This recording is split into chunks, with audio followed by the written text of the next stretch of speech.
bienvenue à chacune et chacun. Vraiment, soyez bénis ce matin. Vraiment, c'est un jour de joie de pouvoir être dans la maison de Dieu pour le célébrer, pour le louer, pour élever son nom. Et vraiment, merci à Jésus. Vraiment, c'est lui qui nous rassemble. Alors, je voudrais vous lire quelques versets du psaume 89. Je chanterai toujours les bontés de l'Éternel. Ma bouche fera connaître à jamais ta fidélité. Car je dis, la bonté a des fondements éternels. Tu établis ta fidélité dans les cieux. J'ai fait alliance avec mon élu. Voici ce que j'ai juré à David, mon serviteur. J'affermirai ta postérité pour toujours, et j'établirai ton trône à perpétuité. Les cieux célèbrent tes merveilles, ô Éternel, et ta fidélité dans l'assemblée des saints. Car qui dans le ciel peut se comparer à l'Éternel? Qui est semblable à toi parmi les fils de Dieu? Dieu est terrible dans la grande assemblée des saints. Il est redoutable pour tous ceux qui l'entourent. Éternel Dieu des armées, qui est puissant comme toi, ô Éternel? Ta fidélité t'environne. Amen. Amen. Vraiment, merci au Seigneur pour sa parole. Et sa parole est la vérité. On peut vraiment s'appuyer sur ce que dit sa parole. Il est fidèle, il est bon, il est grand. Et il y a tellement de qualificatifs qu'on peut donner à notre Dieu. Et c'est pour ça, on peut vraiment le louer ce matin avec assurance, avec joie. Et je vous invite à vous lever. On va vraiment le louer de tout notre cœur, le célébrer pour ce qu'il a fait pour nous, pour ce bonheur intérieur, vraiment dans notre cœur qu'il a mis. On peut chanter ce chant pour cet immense bonheur que tu as mis dans mon cœur.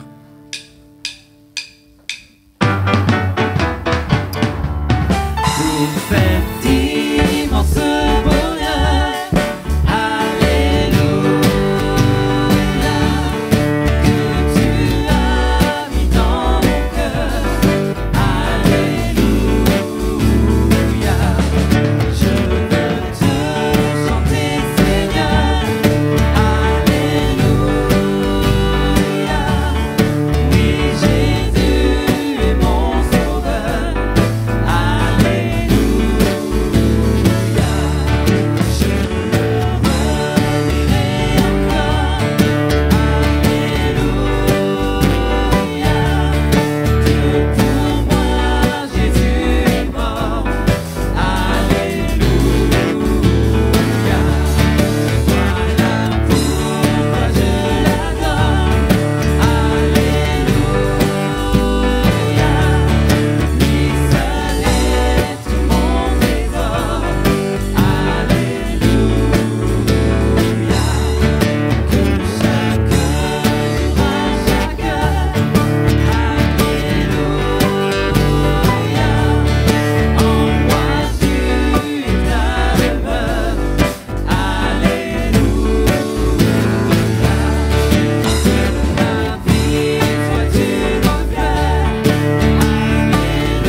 Jésus. Amen. Et on veut, comme se dit le chant, je veux te louer, Seigneur, de tout mon cœur.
Alléluia. Est-ce qu'on peut acclamer Jésus, lui dire merci?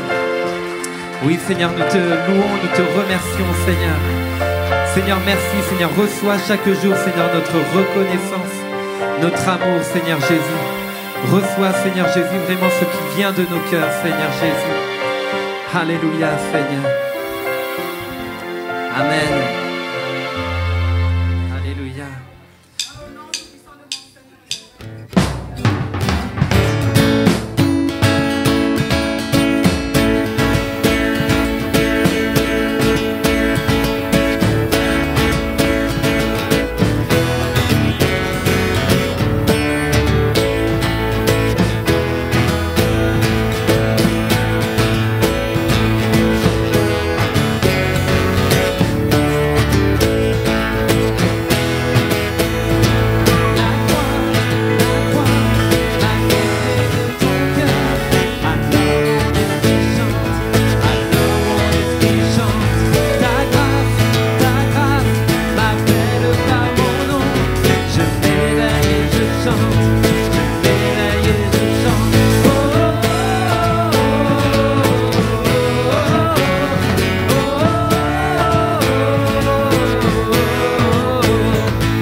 Alléluia, oui. Seigneur, Nous t'ouvrons grand nos cœurs, Seigneur, ce matin. Alléluia, ouvrons nos cœurs, ouvrons nos bouches ce matin pour le louer, pour le remercier. Merci, Seigneur Jésus, pour ta présence, Seigneur, pour ta vie, Seigneur Jésus. Merci, Seigneur, pour l'espérance que tu nous donnes, Seigneur. Oui, nous louons le nom de Jésus ce matin. Nous louons son grand nom. Nous louons vraiment ses merveilles. Nous louons tout ce qu'il a accompli. Mais nous louons son nom. Surtout, nous louons sa personne. Merci, Jésus. Merci pour tes bontés envers nous. Merci pour ta guérison, Seigneur. Merci pour ta libération. Merci, Seigneur Jésus, pour cette vie nouvelle que tu donnes, Seigneur Jésus. Merci pour qui tu es, Seigneur. Tu es digne d'être loué. Et tu resteras digne d'être loué, Seigneur Jésus. Alléluia, Seigneur. Oui, reçois la louange de tes enfants ce matin. Alléluia, Seigneur. Oui, combien tu es bon, Seigneur. Combien tu es bon, combien tu es digne, Seigneur Jésus. Alléluia. Merci pour ta présence, Seigneur Jésus. Seigneur, oui. Nous continuerons, Seigneur, de te louer. Nous continuerons, Seigneur Jésus, de te rechercher, de rechercher ton cœur, de rechercher ta face, Seigneur Jésus. Car nous avons besoin, Seigneur, nous avons besoin de toi. Besoin de ce feu dans nos cœurs, Seigneur Jésus.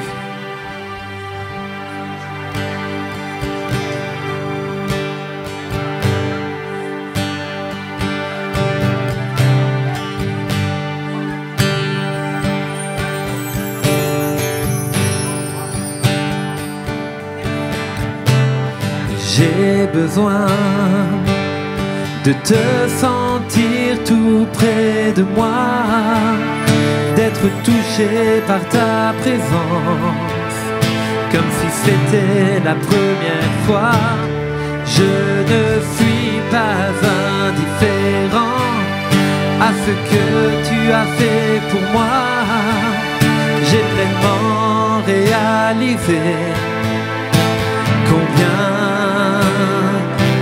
j'ai besoin de toi, j'ai besoin de te sentir. Oh, j'ai besoin de te sentir tout près de moi, d'être touché par ta présence, comme si c'était la première fois.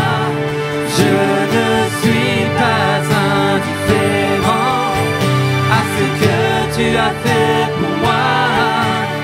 J'ai pleinement réalisé combien j'ai besoin de toi. Remplis-moi de ta présence, viens m'inonder de ta puissance, comme une pluie sur ma vie, la puissance du Saint-Esprit, comme la rivière va à la mer. Moi j'irai à toi, te donnant tout ce que je suis, afin que tu remplisses ma vie. J'ai besoin, Seigneur, j'ai besoin de te sentir tout près de moi, d'être touché par ta présence, comme si c'était la première fois. Je ne suis pas indifférent à ce que tu as fait pour moi. J'ai pleinement réalisé combien j'ai besoin de toi.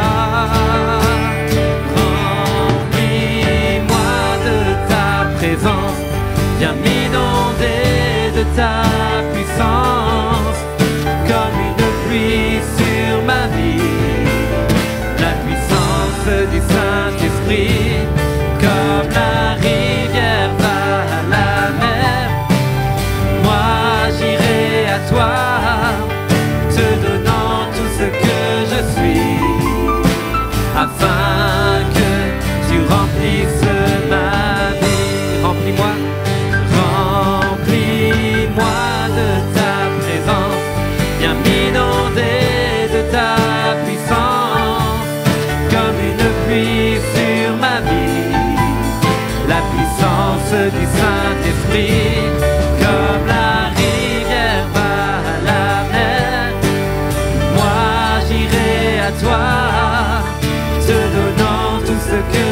suis, afin que tu remplisses ma vie.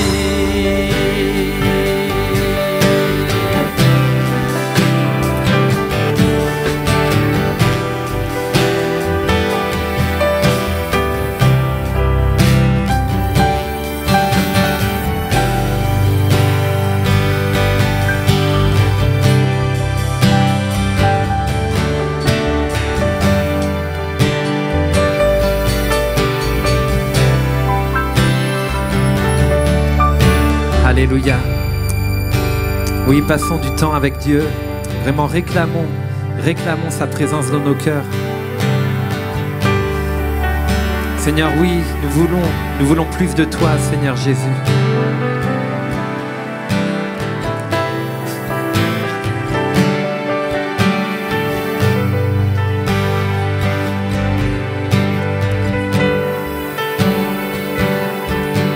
Oh Jésus.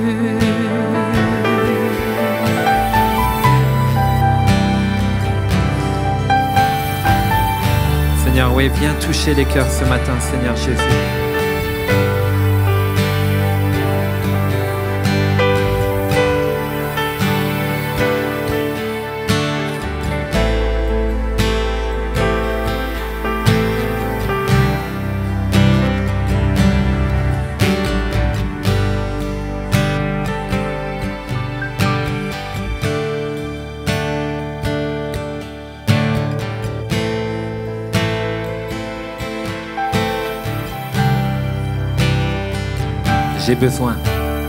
J'ai besoin de te sentir tout près de moi, d'être touché par ta présence, comme si c'était la première fois. Je ne suis pas indifférent à ce que tu as fait pour moi. J'ai pleinement réalisé combien j'ai besoin de toi. Remplis-moi de ta présence, viens m'inonder de ta puissance, comme une pluie sur ma vie, la puissance du Saint-Esprit, comme la rivière va à la mer. Moi j'irai à toi, te donnant tout ce que je suis, afin que tu remplisses ma vie. Une dernière fois. Oh, remplis-moi de ta présence, viens m'inonder de ta puissance, comme une pluie sur ma vie, la puissance du Saint-Esprit, comme la rivière va à la mer. Moi j'irai à toi, tout ce que je suis, afin que tu remplisses ma vie, afin que tu remplisses ma vie, afin que tu remplisses ma vie.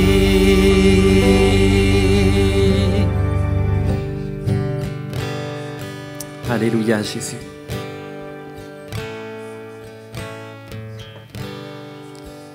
Amen, Seigneur, oui. Merci, Jésus, pour ta présence, Seigneur Jésus.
ce qui m'était si cher, je considère comme une perte afin de te connaître. Tout ce que je possède est pour moi sans valeur, car j'ai mesuré le prix et la croix seule me suffit.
Notre cœur, la croix seule me suffit, rien d'autre je désire. Ce qui m'était si cher, je considère comme une perte afin de te connaître. Tout ce que je possède est pour moi sans valeur, car j'ai mesuré le prix et la croix seule me suffit, rien d'autre je désire. Ce qui m'était si cher, je considère comme une perte afin de te connaître. Tout ce que je possède est pour moi sans valeur, car j'ai mesuré le prix et la croix seule me suffit. Alléluia.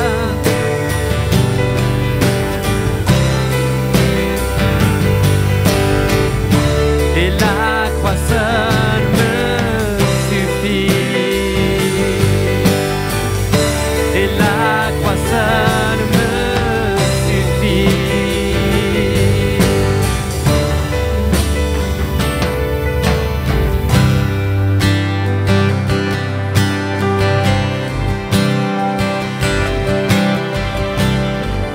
La croix seule me suffit, rien d'autre je désire.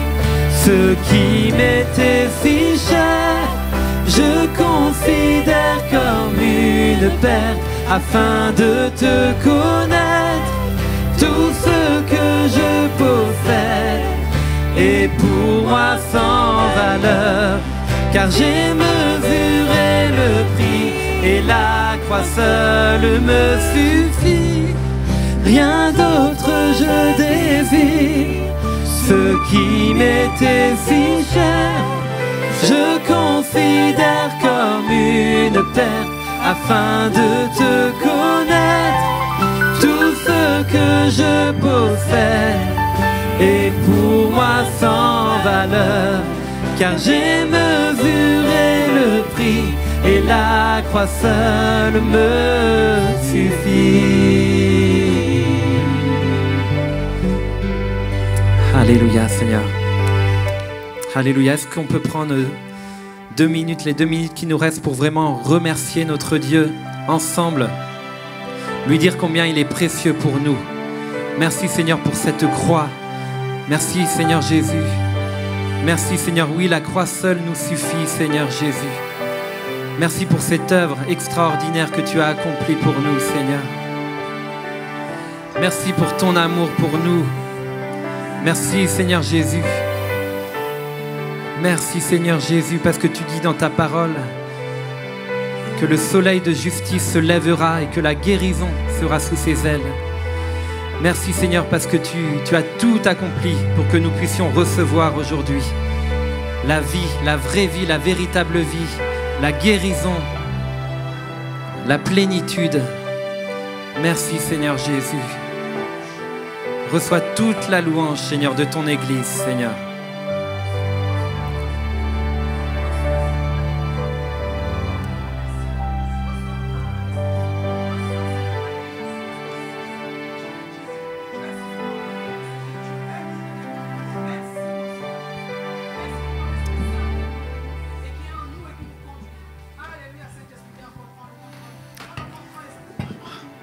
Alléluia. Merci au Seigneur pour vos louanges qui sont montées jusqu'à lui. C'est une belle façon pour chacun d'entre nous d'accueillir le Seigneur Jésus dans sa présence, dans ce lieu, mais surtout aussi à nouveau dans vos vies, dans nos cœurs, dans notre esprit. Alléluia. Nous bénissons et nous aimons chanter. Merci pour ce temps de célébration qui se poursuit par cette transition des annonces avant de nous mettre à l'écoute de la parole de Dieu.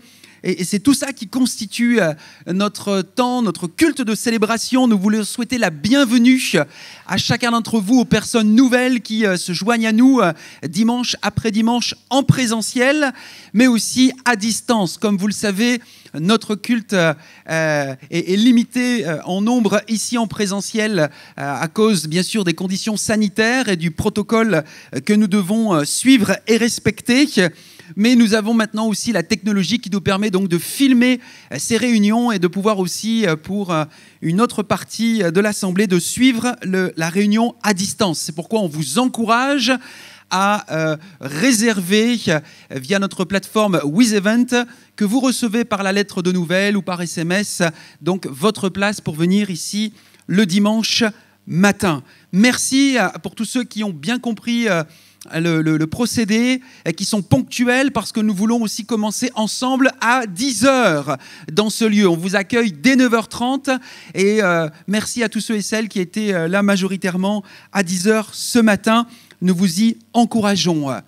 Nous voulons adresser nos chaleureuses et fraternelles condoléances à Jean-Jacques et Benoît et aussi Sébastien, qui n'est pas parmi nous, mais Jean-Jacques et Benoît sont avec nous ce matin, puisque nous avons vendredi rendu un dernier hommage à notre sœur Fabienne Pitre. Pour ceux qui peut-être s'en souviennent plus, eh bien, c'était elle.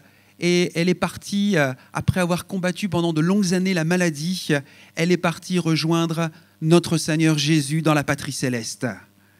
Alléluia! Notre passage ici-bas n'est qu'une étape temporaire. Et combien il est important d'être prêt pour l'éternité. Elle est partie pour l'éternité et nous voulons, la parole de Dieu nous dit, nous réjouir de cela, même si cela peut occasionner bien sûr quelques difficultés ou douleurs émotionnelles ici-bas, et on le comprend, on le respecte, mais on veut aussi avoir cette espérance dans nos cœurs que Jésus nous a préparé une place là-haut et qu'un jour nos yeux le verront et que nous nous retrouverons les uns et les autres pour chanter éternellement. Alléluia! Dans sa présence. Les mardis soirs, nous avons repris nos réunions en présentiel, sans inscription, je le précise, donc soit au chalet ou à la chapelle, on s'adapte. Donc mardi soir, 19h30, retrouvons-nous pour ces temps de prière autour de la parole et ensemble avec bien sûr les distanciations, avec nos masques, bien sûr. Notez bien, exceptionnellement, dimanche prochain, le 20 septembre, nous n'aurons pas de culte en présentiel. Mais grâce à la technologie, nous aurons un culte en distanciel. Aimez chez vous continue, vous pourrez le suivre également à la maison. Pourquoi, exceptionnellement, nous n'aurons pas de culte dimanche prochain dans ce lieu? Parce qu'il y a aussi un événement international qui fait la une, bien sûr, de l'actualité et qui va passer par la ville de Mantes-la-Jolie. Mantes-la-Jolie sera la ville-étape et la dernière ville-étape du Tour de France. Vous savez, ce sont des millions de téléspectateurs qui suivent cet événement. Eh bien, cet événement partira dimanche prochain de la ville de Mantes-la-Jolie. Donc, il y aura des festivités le samedi 19, le dimanche 20 dans la ville. Et nous avons pensé qu'il était bien de saisir l'opportunité et pour être des témoins également dans la ville de Mantes-la-Jolie. Donc, le samedi 19 et le dimanche 20, nous avons investi dans des kits. Ça veut dire qu'on aura casquettes, chasubles, drapeaux et puis des cadeaux à offrir. Et les cadeaux, nous, c'est un évangile, c'est « Tu es vainqueur ». Alors, vous pouvez vous inscrire pour cet événement parce que nous souhaitons être le samedi, le dimanche, dans les rues de Mantes-la-Jolie à différents endroits. Donc, vous allez recevoir, ou vous avez même déjà reçu un SMS où vous pouvez vous inscrire via un doodle pour mettre le créneau horaire le jour où vous souhaitez être ce témoin, être tout en jaune avec votre casquette, votre chasuble, des petits drapeaux et pouvoir témoigner librement, simplement. Donc, on veut saisir cette occasion, samedi 19, dimanche 20, pour le tour, non pas de France, mais le tour de la Bible. Alléluia! Pensez que c'est une bonne idée? Vous savez, les Mantois ont besoin d'entendre le témoignage de l'Évangile. Et Dieu, dans sa grâce, veut vous se servir de chacun d'entre nous, de toi, de moi. Alors, n'hésitez pas à vous inscrire, on vous y encourage. Et le dimanche 27 septembre après-midi, nous aurons notre assemblée générale ordinaire et extraordinaire de Nouvel Espoir en présentiel. Ici, dans ce lieu, on peut accueillir 90 personnes, donc s'il n'y a pas de problème, ça pourra se passer. C'est un moment important. Vous allez recevoir votre convocation à nouveau, puisque c'était prévu au mois de mars, ça a été reporté. Vous allez la recevoir par email ou par SMS. On ne fera pas de papier là cette fois-ci.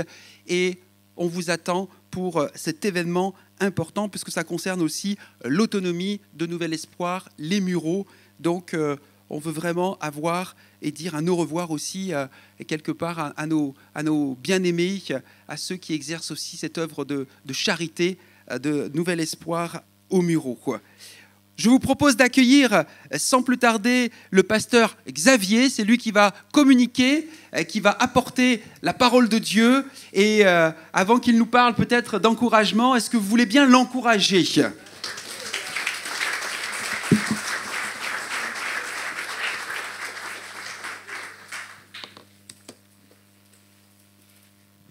Merci beaucoup pour vos encouragements. Donc à mon tour de vous encourager. En tout cas, que le Seigneur puisse vous encourager au travers de sa parole, c'est surtout ça. Il nous a laissé cette parole si précieuse pour que nous puissions être équipés, que nous puissions être fortifiés et que nous puissions remporter les différents défis aussi qui se présentent à nous dans notre existence, dans le cours de notre vie. On va ensemble d'abord rebondir un peu sur l'actualité, comme cela a été, vient d'être dit par Laurent le 29 août dernier. Le départ de la 107e édition du Tour de France a été donné. C'est une course qui, depuis longtemps, existe en France, extrêmement populaire. 176 coureurs cyclistes se sont élancés depuis Nice pour remporter cette compétition. Et ceux qui iront jusqu'au bout de cette course auront parcouru plus de 3400 km cette année. 3400 km. Est-ce qu'il y a beaucoup de gens ici ce matin ou qui nous regardent par le biais d'Internet qui imaginent pouvoir faire 3400 km en vélo ? Non, hein, pas énormément. On se rend compte que c'est une performance incroyable. La distance d'une étape, j'ai regardé ça là, cette année, c'est généralement entre 170 et 190 km. Et la dernière étape du Tour de France qui ira de Mantes-la-Jolie jusqu'aux Champs-Élysées, jusqu'à Paris, ce sera 122 km. Donc, alors 122 km, je pense qu'il y en a certains ici qui peuvent tout à fait l'envisager, faire 122 km en vélo. Il y a un des deux pasteurs de cette assemblée qui est venu en voiture, mais qui va rentrer chez lui en vélo. Alors un petit indice, c'est pas moi. Mais je pense que 122 km, ça lui fait pas peur. Il est capable de l'envisager. C'est moins évident pour la plupart d'entre nous. Mais ce qui est certain, c'est que ça demande du courage. Là, envisager parcourir une telle distance, faire un tel effort, ça demande du courage. Et c'est un courage qu'il faut déployer pour pouvoir remporter la victoire, pour pouvoir aller jusqu'au bout de la course. Les sportifs en général, on est en train de parler du Tour de France, mais d'une manière beaucoup plus générale, les sportifs sont appelés à faire preuve de courage. Et c'est intéressant de noter que l'apôtre Paul a utilisé lui-même le sport pour illustrer la vie chrétienne. Et c'est avec ces images empruntées au sport, il souligne le courage que demande la vie chrétienne. Le courage que nous sommes appelés à engager pour pouvoir remporter la victoire. Le sport était déjà très populaire à l'époque de l'apôtre Paul, en particulier dans la culture grecque. Il y avait de nombreux jeux qui étaient organisés à l'époque du Nouveau Testament. En Grèce, toutes les grandes villes de Grèce organisaient des jeux au moment où ils célébraient leurs fêtes religieuses les plus importantes. Donc c'était des jeux locaux, mais les jeux les plus populaires, c'était ceux qui réunissaient les athlètes des différentes villes de Grèce, ceux qu'on appelait les jeux panhelléniques, parce qu'ils réunissaient tous les Hellènes ou tous les Grecs. Et les plus connus de ces jeux panhelléniques, vous les connaissez certainement, ils auraient dû avoir lieu cette année, mais ils ont été annulés en raison de la pandémie. Ce sont les Jeux olympiques, célébrés tous les 4 ans en l'honneur du dieu Zeus, du dieu grec Zeus. Depuis une époque immémoriale, les Jeux olympiques ont sans doute pris naissance avant le 8e siècle, avant notre ère, 800 ans avant la naissance de Jésus. Et ils ont été célébrés pratiquement sans aucune discontinuité jusqu'à la fin du 4e siècle de notre ère, pendant un millier d'années pratiquement. Et ces Jeux olympiques, on les connaît aujourd'hui parce qu'ils ont été remis en œuvre à la fin du 19e siècle, en 1896 précisément, et c'est ce qui fait que tous les 4 ans maintenant, on a repris ce cycle quand il n'y a pas de problème, quand il n'y a pas de guerre ou qu'il n'y a pas de pandémie, de célébrer ces Jeux. Mais il y avait d'autres Jeux qui réunissaient les athlètes de différentes villes, d'autres Jeux panhelléniques. Il y avait les Jeux pythiques qui avaient lieu à Delphes en l'honneur du dieu Apollon. Il y avait les Jeux néméens qui avaient lieu dans une ville qui s'appelait Némée en l'honneur de Zeus également. Et puis aussi les Jeux isthmiques qui avaient lieu à Corinthe, une ville que nous connaissons en tant que lecteurs de la Bible, puisque Paul a exercé son ministère à Corinthe, a adressé plusieurs lettres aux Corinthiens. Et il y avait aussi des Jeux qui étaient organisés où tous les athlètes de la Grèce venaient pour s'affronter dans différents domaines. Le javelot, la course, la boxe aussi, tout ça existait à l'époque. Et les illustrations que le sport inspire à Paul nous enseignent 3 choses. En tout cas, 3 choses sur lesquelles nous pouvons nous pencher ce matin. Nous enseignent tout d'abord que le chrétien est appelé à avoir un but. Et j'aimerais lire avec vous ce passage que l'on trouve dans la lettre aux Philippiens, au chapitre 3. Et on va lire les versets 12 à 14. Et Paul écrit « Je ne prétends pas avoir déjà atteint le but ou être déjà devenu parfait. Mais je poursuis ma course pour m'efforcer d'en saisir le prix, car j'ai été moi-même saisi par Jésus-Christ. Non, frère, je ne pense pas avoir déjà obtenu le prix, mais je fais une chose. J'oublie ce qui est derrière moi et m'efforce d'atteindre ce qui est devant moi. Ainsi, je cours vers le but afin de gagner le prix que Dieu, par Jésus-Christ, nous appelle à recevoir là-haut. » Dans l'Antiquité, à l'époque où Paul écrivait ces lignes, les athlètes avaient un but qui était clair. Remporter la victoire au nom de la ville qui les déléguait. Même si tous les athlètes se réunissaient à Olympie, ils venaient pour représenter leur ville d'origine. Il pouvait y avoir des athlètes qui venaient de Corinthe et qui allaient faire une course, par exemple, à Olympie. Et ils venaient en tant que représentants de la ville à laquelle ils appartenaient. Ils ne participaient pas aux Jeux pour eux-mêmes, mais pour la ville qu'ils représentaient. Et ils étaient très fiers d'avoir été sélectionnés, parce que la sélection est très, très difficile, et de porter les couleurs de leur ville. Et Et pourquoi combattait-il? Pourquoi est-ce qu'il s'engageait dans cette compétition? Au jeu ismique, au jeu qui se déroulait à Corinthe, le vainqueur recevait une couronne.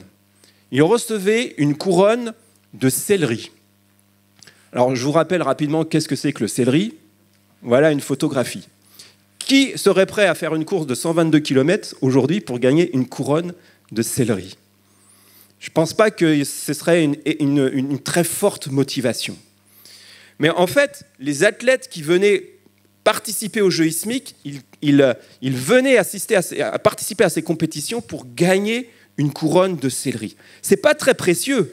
Ça n'a rien à voir avec les primes que les sportifs peuvent gagner aujourd'hui lorsqu'ils remportent des victoires.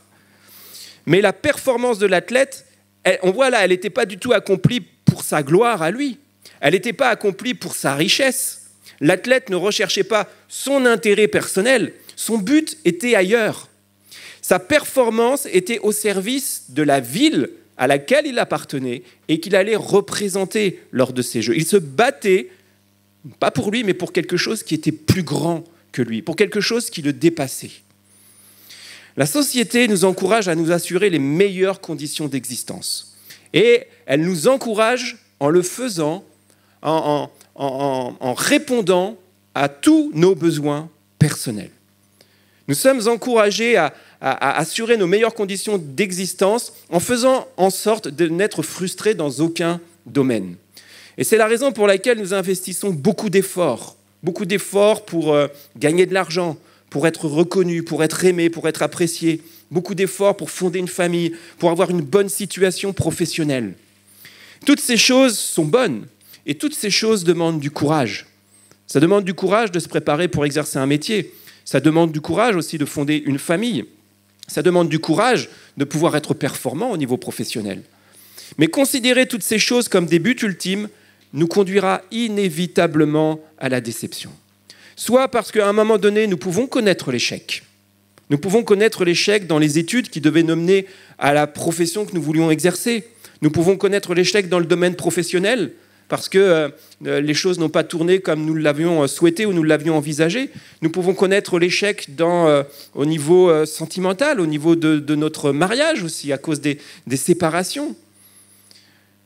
Soit nous connaissons l'échec, soit nous pouvons connaître l'échec, soit nous connaissons la frustration. Parce que quand nous avons tout, et lorsque nous réussissons dans tous les domaines de notre vie, le cœur humain est ainsi fait qu'il en veut encore plus et qu'il en veut toujours plus. Et vous avez des gens qui réussissent dans tous les domaines de leur vie, mais qui fondamentalement ne sont pas heureux parce qu'ils ont encore soif d'autre chose. Ils veulent que leur cœur soit encore plus alimenté. Mon but en tant que chrétien, c'est pas seulement d'inclure Dieu dans mon programme personnel de vie. C'est pas simplement de demander à Dieu, Seigneur, sois là et bénis mes études. Seigneur, sois là et donne-moi le succès dans mes études. Seigneur, bénis mon travail. Seigneur, bénis mes projets professionnels. Seigneur, bénis ma santé. Seigneur, bénis ma famille. Le but du chrétien, c'est d'élargir sa vision, c'est d'avoir une vision beaucoup plus large que cela et d'apprendre à être ce que Dieu demande que je sois et à faire ce que Dieu demande que je fasse. Lorsqu'on connecte avec Dieu, lorsqu'on reçoit Jésus dans sa vie et dans son cœur, on reconnecte avec la source de vie et on devient un adorateur. Et Dieu veut que nous soyons des adorateurs parce que nous prenons notre plaisir dans la présence de Dieu, mais Dieu prend son plaisir dans notre présence aussi. Et être un adorateur, c'est être ce que Dieu veut que je sois. Et lorsque je célèbre Dieu comme nous l'avons fait ce matin, j'accomplis ce que Dieu veut que j'accomplisse. Nous vivons pour quelque chose qui est beaucoup plus grand que nous-mêmes. Nous avons un autre but que notre simple épanouissement personnel. Dieu nous demande d'être un témoin. Nous avons reçu une espérance extraordinaire lorsque nous connaissons Jésus et que nous réalisons ce qu'il a accompli à la croix, qui nous permet de retourner vers Dieu et que Dieu, dans son amour, nous accueille parfaitement. Ça nous donne envie de partager cette espérance. Ça nous donne envie de partager cet amour et cette joie. Et là, ce qui est entrepris à l'occasion du passage du Tour de France à Mantes-la-Jolie, c'est vraiment dans cet objectif. Ce que nous connaissons, nous voulons le partager. Et là, nous sommes appelés à devenir aussi ce que Dieu veut que nous soyons. Nous sommes appelés à être des sources de bénédiction et d'édification les uns pour les autres. Nous pouvons avoir une parole qui va pouvoir nous encourager, nous fortifier, là, au travers de l'Église que nous constituons. Et lorsque nous réalisons cela et que nous nous programmons pour nous aider, nous édifier, nous encourager les uns les autres, nous accomplissons ce que Dieu veut que nous accomplissions. C'est un but qui est au-delà de nous-mêmes. Et c'est ça qui est appelé à nous motiver dans la course de notre existence, dans la course de notre vie chrétienne. Le but du chrétien, c'est que Dieu soit glorifié en toutes choses. Le but du chrétien, c'est que Dieu soit connu tel qu'il est véritablement. Que les gens ne soient pas prisonniers d'une fausse idée ou d'une fausse image de Dieu comme tellement c'est autour de nous. Le but du chrétien, c'est de montrer que le monde dans lequel nous vivons peut être différent lorsque l'on connaît Jésus. Qu'il peut être différent lorsque Christ vit dans notre vie, lorsque nous avons reçu son esprit. Que le monde n'est pas forcément un monde de critique, de jugement ou de compétition où nous sommes appelés à nous marcher les uns sur les autres, mais que ce monde peut être un monde de respect, un monde d'écoute, un monde de générosité, un monde d'encouragement. Et c'est possible si je regarde à quelque chose de plus grand que moi-même. Si nous invoquons Dieu, ou si Dieu n'est dans notre vie simplement que pour nous aider pour les choses de la vie courante, quelle sera la différence entre nous et ceux qui ne connaissent pas Dieu? Dieu n'est pas à notre service, nous sommes au service de Dieu. Et il veut accomplir des choses extraordinaires, de grandes choses au travers de chacun d'entre nous. Si nous réalisons qu'au travers de Jésus, notre existence a un but, vivre pour quelque chose de plus grand que nous-mêmes, vivre pour sa volonté et son royaume. Ça demande du courage, ça. Ça demande du courage parce que ça nous demande de regarder au-delà de nous-mêmes, au-delà de nos simples intérêts, alors que naturellement, nous sommes tournés vers nous-mêmes. Ça demande du courage de reconnaître que j'ai besoin de Dieu parce que dans tout ce que j'ai évoqué, je ne vais pas forcément tout faire parfaitement et du premier coup.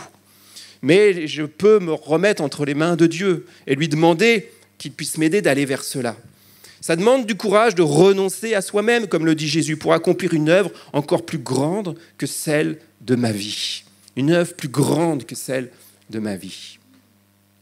J'ai été marqué par cette réponse qu'un athlète qui a participé aux Jeux Olympiques de Mexico en 1968 avait fait à un journaliste. Je vais vous parler de John Stephen Akhwari, qui était un athlète tanzanien. Il venait de Tanzanie et il a participé au marathon. Alors, vous savez, le marathon, c'est cette course folle de 42 km. Courir 42 km, ça aussi, il faut du courage pour ça. Hein. Et après un peu plus de 20 km de course, Akhwari est tombé. Il a fait une chute parce qu'il n'était pas habitué à courir en si haute altitude. Mexico, ça se trouve à 2240 mètres d'altitude. Et donc, c'est beaucoup plus élevé que la Tanzanie. Et dans sa chute, il s'est gravement blessé le genou droit et l'épaule. Il s'est fait bander la jambe, il y a les soigneurs qui sont venus, et il s'est relevé et il a continué. Il a continué, mais il n'avait plus les mêmes forces pour pouvoir continuer. Mais il a quand même continué. Il a continué en boitant. Quelquefois, il s'est arrêté. Quelquefois, il a marché. Mais à chaque fois, il a repris sa course. Et il était un peu plus de 19h le soir lorsque Akhwari est arrivé dans le stade de Mexico. Et le vainqueur, le premier qui était arrivé, celui qui a gagné le marathon cette année-là aux Jeux Olympiques, ça faisait plus d'une heure, lui, qu'il avait franchi la ligne d'arrivée. Mais Akhwari, il est allé jusqu'au bout. Et le stade avait déjà commencé à se vider. Mais il y avait les derniers spectateurs qui étaient là, qui se préparaient à partir, et puis d'un seul coup, ils ont vu les photographes, les flashs des appareils photos qui crépitaient, et les sirènes de police là, qui ont attiré leur attention. Ils ont vu Akhwari passer par le tunnel et entrer dans le stade. Et lorsqu'il a franchi la ligne d'arrivée, alors qu'il avait la jambe bandée, sanguinolente, les quelques spectateurs qui étaient restés là, dans le stade, l'ont acclamé autant qu'ils l'ont pu. Ils l'ont félicité, ils l'ont encouragé parce qu'eux-mêmes ont été touchés par le courage dont Akhwari avait fait preuve. Et lorsque, plus tard, un journaliste a demandé à Akhwari pourquoi il n'avait pas abandonné, tout simplement, il a répondu « Mon pays ne m'a pas envoyé à 16 000 km pour commencer la course, mais pour finir la course. » Akhwari, il avait un but très clair dans sa tête, dans son esprit. Et il a pu se relever et affronter la souffrance parce qu'il avait ce but, terminer la course, honorer le pays qu'il représentait, qu'il l'avait envoyé à 16 000 km. Son intérêt n'était pas tourné vers lui-même. Il avait de bonnes raisons de dire « Oh là là, moi je dois terminer la course ». Non, il n'était pas fixé sur sa gloire à lui, sur sa dignité. Il était animé par cette volonté farouche d'être le meilleur représentant possible de son pays. Et il a continué la course parce qu'il agissait pour quelque chose de plus grand que lui, pour quelque chose qui le dépassait et pour quelque chose qui le motivait vraiment, qui allait le chercher au fond de ses tripes et qui lui a permis de se dépasser physiquement. Son but était clair et il a puisé sa motivation dans la clarté de son but. Alors que ma vie, que notre vie en tant que croyant puisse être la meilleure représentation de ce que Dieu veut que je sois. Amen. Les images sportives que Paul utilise aussi nous enseignent que nous sommes appelés à faire preuve de discipline.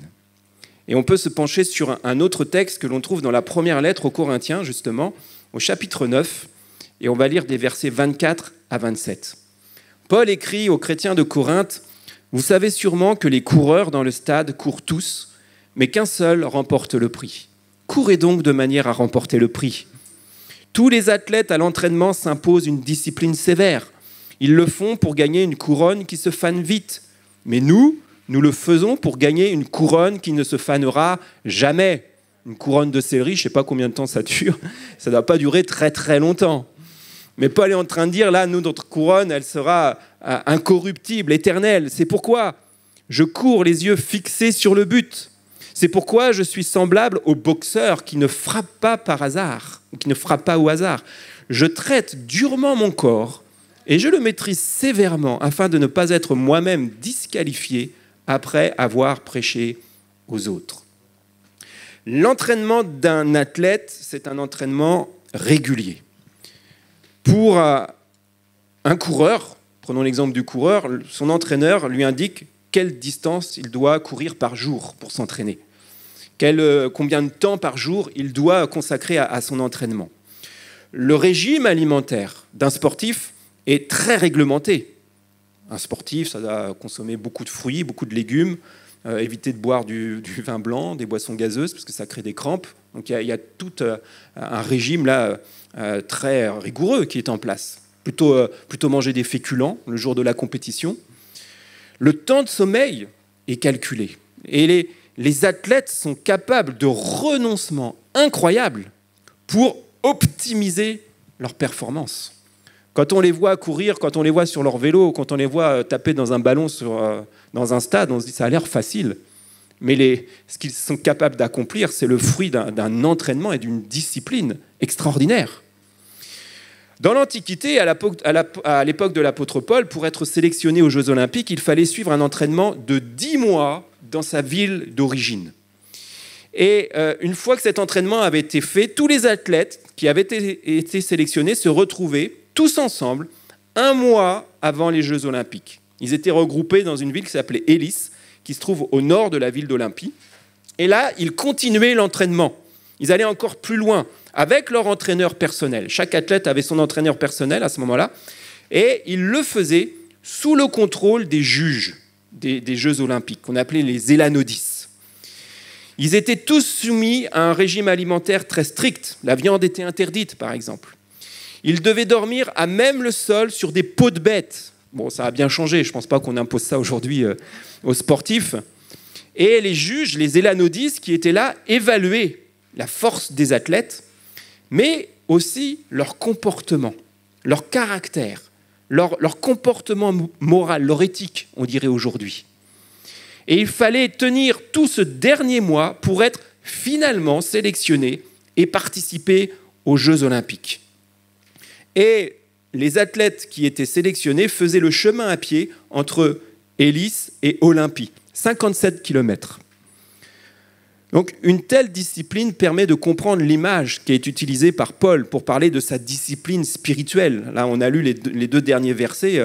Lorsqu'il dit « Je traite durement mon corps, je le maîtrise sévèrement pour ne pas être disqualifié », il fait référence à cet entraînement très dur qui avait lieu à l'époque pour ceux qui participaient aux Jeux. Paul dit qu'il ne veut pas être un coureur qui ne sait pas où il va. Au verset 26, il dit « Je cours les yeux fixés sur le but ». Littéralement, c'est « je veux pas courir à l'invisible ». Il se met dans la peau d'un coureur. C'est un peu comme s'il était parti dans la course et finalement, il ne savait pas où était la ligne d'arrivée. Enfin, il court et puis, en fait, il ne voit pas la ligne d'arrivée.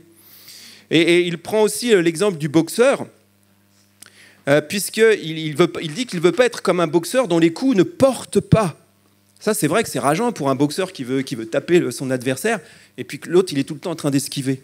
Moi, je me souviens d'une scène que j'avais vue à l'école il y a longtemps, où il y avait un plus petit qui avait voulu attaquer un plus grand. Vous savez, une bagarre qu'il y a quelquefois sur la cour d'école. Et le plus grand, il mettait sa main sur la tête du plus petit comme ça, et il le tenait à distance. Et puis le plus petit, il essayait de frapper, mais il battait l'air, il n'y arrivait pas. C'est un peu l'image que Paul est en train de prendre là. Donc Paul ne veut pas être ça, il ne veut pas être disquel. Son souhait, c'est d'être efficace. Son souhait, c'est d'atteindre son but. C'est pour ça qu'il savait qu'il devait mettre constamment en œuvre sa volonté pour être fidèle à Dieu dans tous les aspects de sa vie. Et il veut tout donner pour cela. Il veut tout donner, comme l'athlète qui donnait tout ce qu'il avait parce qu'il n'y avait qu'une seule récompense. Un seul remporte le prix, dit-il. Aujourd'hui, on a un podium avec 3 médailles et 3 marches. À l'époque, il n'y avait pas de podium, il y avait un vainqueur, c'est tout. Notre vie ne peut porter du fruit que dans la mesure où nous sommes animés par la volonté d'appliquer la volonté de Dieu en toutes choses, dans tous les domaines de notre vie. Et ça demande une discipline personnelle. Ça ne vient pas tout seul. Parce que ce n'est pas naturel de faire la volonté de Dieu. Naturellement, ce que nous voulons faire, c'est notre volonté. Ce n'est pas naturel de lire la Bible, ce n'est pas naturel de prier. Mais plus je lis la Bible, et plus j'ai envie de la lire, en fait. Vous savez, c'est ça cette discipline. C'est que plus je vais prendre du temps pour lire la Bible, et plus je vais avoir envie de la lire. Plus je vais prier, et plus je vais avoir envie de prier. Ça, c'est une discipline spirituelle. J'ai toujours le choix. Soit je peux laisser parler ma nature, et à ce moment-là, on ne va pas être dans cette logique de discipline ou d'entraînement. Soit je prends la décision d'appliquer la volonté de Dieu. Mais c'est cette dernière solution-là, elle me demande de la discipline. À chaque fois que je remporterai la victoire sur moi-même, je deviendrai plus fort. Par exemple, si je suis tenté de réagir trop vivement et que je me mets en colère parce que je suis dans une situation, dans ma famille, sur mon lieu de travail, si je réagis trop vivement et si c'est ma nature qui s'exprime, là, je vais battre l'air. Je vais être là comme le petit qui essaie d'atteindre le grand ou celui qui cherche la ligne d'arrivée. Mais par contre, si je veux faire la volonté de Dieu et que j'ai la possibilité de l'emporter sur la colère, sur la critique ou sur le jugement qui va naturellement venir, je serai plus fort la prochaine fois pour pouvoir contrôler cette colère. C'est ça, c'est un entraînement spirituel. Et alors, on ne le fait pas forcément du premier coup, mais un athlète, il ne va pas y arriver du premier coup non plus. Il ne va pas non plus atteindre la meilleure performance du premier coup. Eh bien, spirituellement, ça fonctionne de la même manière. Tout s'apprend et ça s'inscrit dans une continuité. Et si nous nous mettons à la disposition du Seigneur, si nous croyons dans l'action de l'Esprit, nous pouvons grandir. Et cette discipline va nous servir. Et le dernier point que je voudrais voir avec vous rapidement, c'est que ces images que Paul emploie nous montrent que nous sommes appelés à faire preuve d'endurance. On va revenir à Philippiens, ce qu'il dit au début de la lecture que nous avons faite tout à l'heure, chapitre 3, verset 12. « Je ne prétends pas avoir déjà atteint le but ou être déjà devenu parfait, mais je poursuis ma course pour m'efforcer d'en saisir le prix, car j'ai été moi-même saisi par Jésus-Christ. » L'endurance dont il est question dans ce texte, c'est le résultat de la discipline. Lors de son épreuve, de sa compétition, l'athlète est appelé à faire un effort soutenu. Qu'il soit sur le terrain pendant 90 minutes à courir derrière un ballon, à frapper dans un ballon, ou qu'il court 100 mètres en 9 secondes, il doit inscrire son effort dans la durée. Et s'il se relâche à un moment donné, il ne peut pas remporter la victoire. Ce que dit ici Paul, il le dit pour sa vie spirituelle. Il est en train de dire, mais tout n'est pas encore parfait en moi. Il y a encore des choses qui sont à améliorer, mais je ne veux pas me relâcher. Je ne veux pas me relâcher. Pourquoi ? Parce qu'il dit, j'ai été saisi par Jésus-Christ. Paul a été touché par l'Évangile. Il a été remué dans son existence au plus profond de lui-même. Et il veut honorer ce que Christ a fait pour lui, ce qu'il a accompli à la croix pour lui, et ce qu'il veut faire maintenant au travers de son engagement. Et dans notre vie, nous pouvons être confrontés à la lassitude. Nous pouvons être touchés par la souffrance physique. Nous pouvons être touchés par la souffrance morale. Nous pouvons connaître la déception. Nous pouvons connaître la fatigue. Ce sont des choses normales de la vie. On ne peut pas vraiment les éviter. Mais quand ces choses sont là, on serait tenté de se relâcher. C'est dans ces moments-là qu'on n'a plus envie de lire la Bible. On n'a plus envie de venir à l'église. On n'a plus envie de rencontrer les chrétiens, les chrétiennes. Le fruit de notre discipline personnelle, c'est la force que Dieu nous communique quand nos ressources font défaut. Naturellement, nous sommes à bout, nous sommes incapables de continuer, mais ma relation personnelle et la foi que j'ai placée en Christ, ma relation avec Dieu, ma relation avec Christ me permet d'être au bénéfice de sa grâce. Et c'est ce qui va me permettre de continuer, même si la fatigue est là, même si la déception est là. J'aurais terminé avec cette histoire d'un personnage que vous connaissez peut-être, qui s'appelle Eric Liddell. Eric Liddell, c'est un chrétien, fils de missionnaire. Il est né en Chine, là où ses parents exerçaient leur ministère. Et c'était un sportif accompli. C'est quelqu'un qui avait commencé sa carrière sportive en tant que rugbyman. Et puis ensuite, il s'est engagé dans la course. Et son histoire a été immortalisée par un film que vous avez peut-être vu. Et si vous ne l'avez pas vu, je vous le conseille vraiment, qui s'appelle « Les chariots de feu ». C'est excellent. Et Eric Liddell a été sélectionné pour courir le 400 mètres aux Jeux Olympiques de Paris en 1924. Normalement, il devait courir le 100 mètres parce que c'était son épreuve de prédilection. C'était l'épreuve dans laquelle il était le plus performant. Mais la course du 100 mètres avait été programmée un dimanche. Et ce jour-là, il était invité à prêcher dans une église protestante de Paris. Donc, Eric Liddell a préféré courir le 400 mètres, alors qu'il avait beaucoup moins de chances de gagner cette épreuve. Mais pour lui, la priorité était claire dans son esprit. Il a participé à la course du 400 mètres et il a remporté la victoire avec 6 mètres d'avance sur tous les autres concurrents. Et lors de cette course des 400 mètres, alors qu'il n'était pas le favori et que ce n'était pas là où il était le plus fort, il a battu le record du monde du 400 mètres. Et la victoire a suscité l'admiration de tous. Et voilà ce qu'Eric Liddell a déclaré. Il a dit « Le secret de mon succès sur les 400 mètres est que j'ai couru les 200 premiers mètres le plus rapidement que j'ai pu. Puis pour les 200 derniers mètres, avec l'aide de Dieu, j'ai couru encore plus vite. » Eric Liddell, il disait que sa force, elle venait de Dieu. Il a dû accomplir un effort supplémentaire et naturellement, c'était très très difficile pour lui. Mais il l'a accompli sans se relâcher parce que Dieu lui a communiqué la force dont il avait besoin pour continuer la course. Et c'est exactement ce que nous sommes appelés à vivre les uns et les autres sur le plan spirituel. Dieu notre Père est un Dieu qui ne nous laisse pas seuls quand nous sommes abattus. Il est à nos côtés. Il vient vers nous, il nous tient, il nous accompagne. Et si nous finissons la course, c'est par sa grâce. C'est parce qu'il est présent dans notre vie. C'est parce que son esprit est avec nous. Et c'est possible d'être relevé quand nous sommes abattus, parce que Jésus a été abattu pour que nous soyons relevés. Il a donné sa vie pour le pardon de mes fautes. Et quand j'accepte que Jésus règne sur ma vie, Dieu prend en charge ce que moi, je ne peux plus prendre en charge. La foi chrétienne, ce n'est pas de la religion, ce n'est pas observer des rites. La foi chrétienne, c'est être en contact, en connexion avec ce Dieu vivant qui veut être avec nous dans chaque aspect de notre vie. Et là où vous ne pouvez plus, là où vous vous sentez sans force, il est là pour vous donner ce dont vous avez besoin. On pourrait reprendre ce chant pour terminer, où on parlait tout à l'heure, ta présence dans ma vie. Est-ce que vous pouvez revenir ? Vraiment, à tous ceux qui, ce matin, désespèrent de ce monde, qui sont là présents ou peut-être qui nous écoutent par Internet, à tous ceux qui ne voient aucune solution et qui se disent « mais dans quel monde vivons-nous » À tous ceux qui n'ont plus aucun repère, courage. Courage pour vous. Placez votre foi en Jésus parce qu'il vous remplira de sa présence. Et il répandra la joie et la paix dans votre cœur. Il mettra un espoir, une espérance que pour l'instant, peut-être vous ne voyez pas, vous ne captez pas. À tous ceux et à toutes celles qui sont dans l'incertitude en raison de la crise que nous traversons.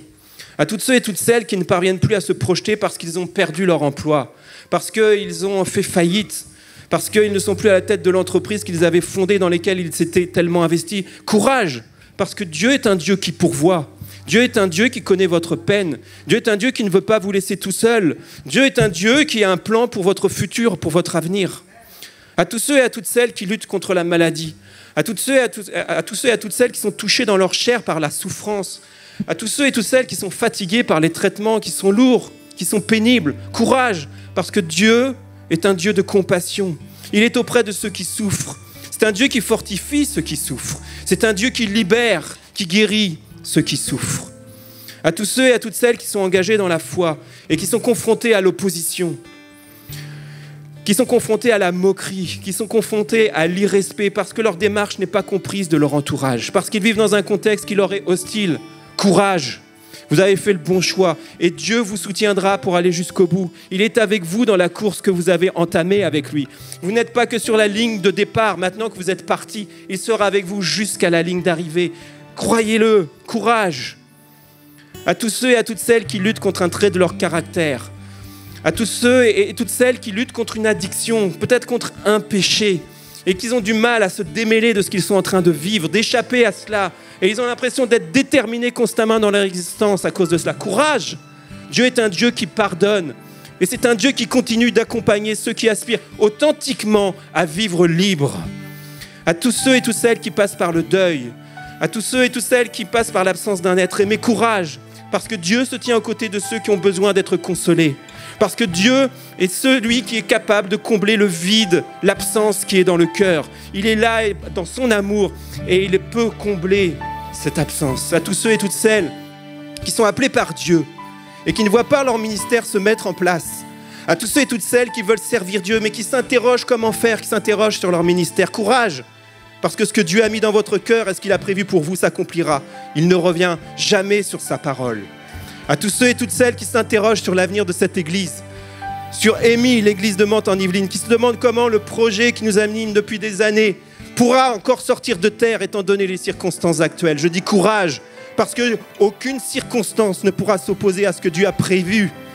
Et que ce plan, c'est qu'Émy soit une source de bénédiction pour Mantes et pour sa région. Courage à chacun d'entre vous, quelles que soient les choses que vous connaissez aujourd'hui, quelles que soient les choses qui vous animent, Dieu est là et il sera votre force pour pouvoir aller encore plus loin. Dieu nous a touchés, nous l'avons chanté, on va le chanter encore. Que le Seigneur nous bénisse. Seigneur, nous t'invoquons, nous te demandons ta grâce et ta bénédiction. Je te demande de bénir mes frères, je te demande de bénir mes sœurs, je te demande de bénir mes amis rassemblés, qu'ils soient ici ce matin ou qu'ils nous entendent au travers d'Internet. Viens leur donner la force. Viens leur donner le courage dont ils ont besoin. Viens les renouveler et les fortifier. Nous voulons ouvrir notre cœur. Parce que Seigneur Dieu, lorsque nous le faisons, c'est nous ouvrir à ta présence. Afin que tu aies la possibilité d'agir en nous. Nous voulons saisir par la foi tout ce que tu peux accomplir dans nos cœurs et dans nos vies. Dans le nom de Jésus. Amen. Amen.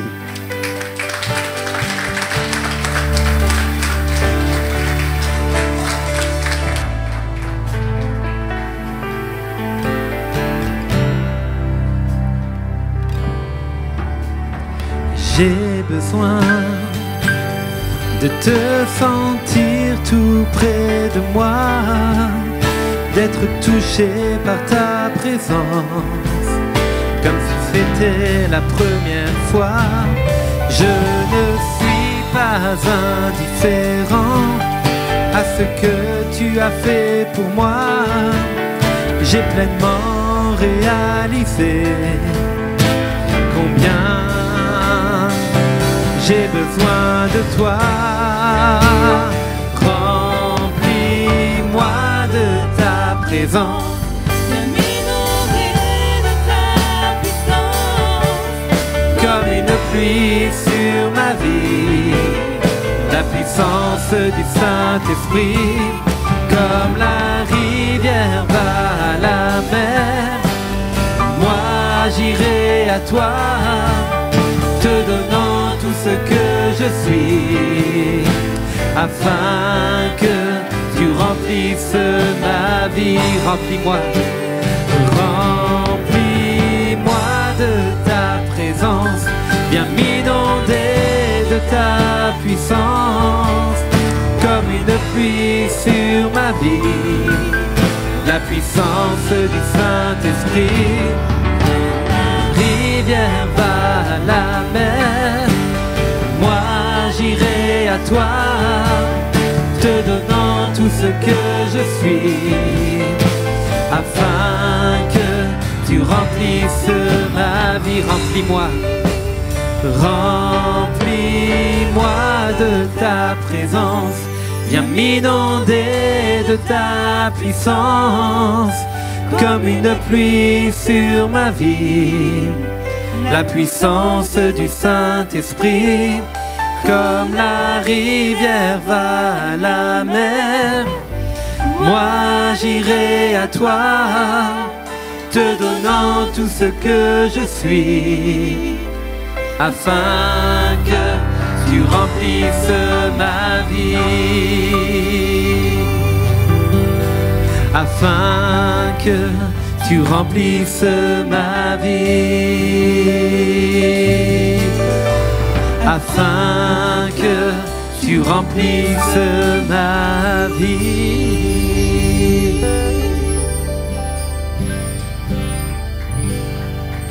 Oui, une dernière acclamation, Seigneur. On peut faire beaucoup mieux, je crois, pour dire merci au Dieu de l'encouragement, à l'esprit d'encouragement qui habite en vous et qui va vous accompagner aujourd'hui tout au long de la semaine.